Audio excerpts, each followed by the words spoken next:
They use the excuse of, well, I tried, instead of I got it done. Look, any sales org that you have, what you find is you have the top and the bottom, and the way that you get your sales org better is you manage the middle.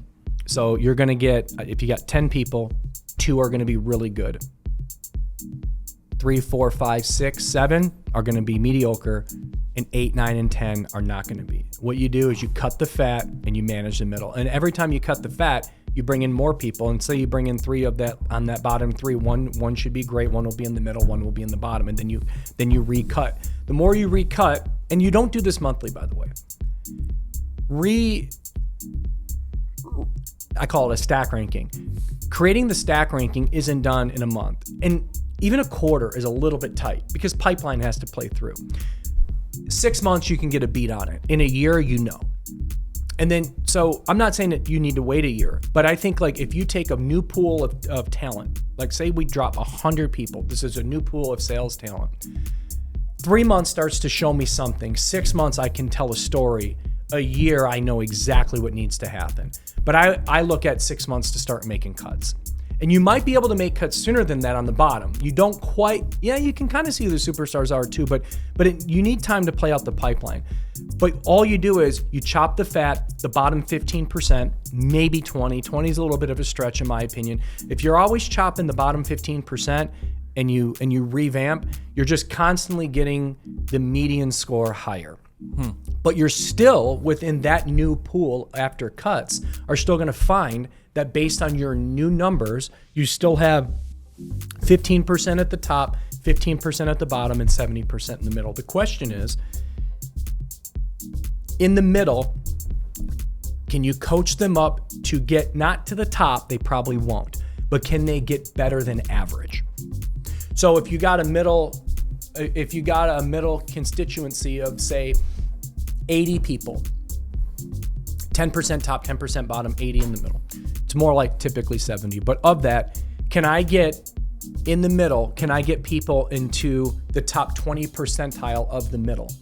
That's the goal. Because if you can roll with really good salespeople, you can have a great org. Not everyone's going to be great. And anyone that says, I just want all world-class salespeople, you and everybody else. It just doesn't work that way. Yeah. And then you're going to find that in the middle, there's going to be 30% of people that just aren't coachable. And what I find is you'll know that information when you start coaching them, training them, and spending time, and they keep making excuses as to why they're not making their way to the top. Like, the excuse is you just can't admit it. You can't look at yourself and be honest that you're the basis, you're the reason you're not seeing the success. Because what I always say is this, are half of the people better than you? Because if the answer is no, then why are you always in the middle? When you walk into a room of 100 people and you know that over the past 6 months, half of these people are better than you, how does that make you feel? Because if that doesn't light a fire, then there's no way I can light that fire. That's why scoreboarding is important. If I walk into a room, and even like for me, if I walk into a room and anyone is better than me on that leaderboard, I have worked to. That's how I've lived my entire life, right? When it comes to sales, no one is going to outsell me, period. No way. No way. But half? 40 out of the 100? Because if you're in that top 40%, your job's safe. So are you going to look at yourself and say, I'm doing fine by work standards, or am I doing fine by my own standards? Yeah. I mean, I would have a really hard time if I know I'm one of these people that when I walk into a room and there's 100 salespeople in there, that I'm in the bottom 50%.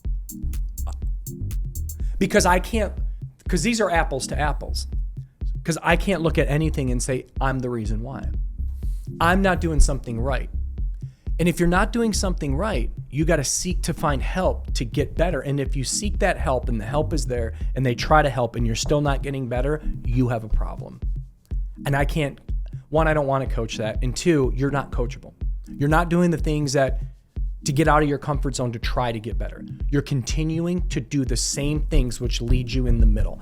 Usually, Bobby, it's effort.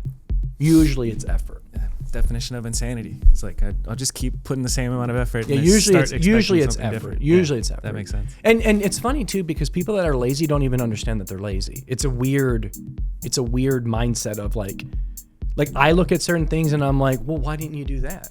What do you mean?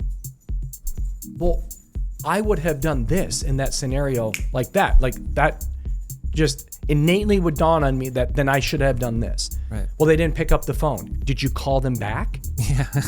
You tried once. Well, no, I left a voicemail. Okay, so what you're saying is now you're waiting. What do you wait when you're waiting? What are you doing? Yeah. Well, I have 100 prospects. I called 20. When you were done calling those 20, what did you do? I don't know. Just keep going. What time were you done calling those 20? Well, it took me a couple hours. How long were you going to work today? What'd you do with the rest of the day? Like when you start asking logical questions as to why, if you're not succeeding, and I start digging in, and then I start asking logical questions as to why you're not succeeding, and then what happens is a lot of these people take it personally. Well, it's like, well, look, here's the obvious. You're just not putting in the work. See, that person that's in the top 3 every single month, they would have the mindset that I have. Go on to the next one. Call them back. Did you follow up the next day? Did you call the person that they said, did you call them at 10? When you called them at 10 and they didn't pick up, did you call them back at 10:30?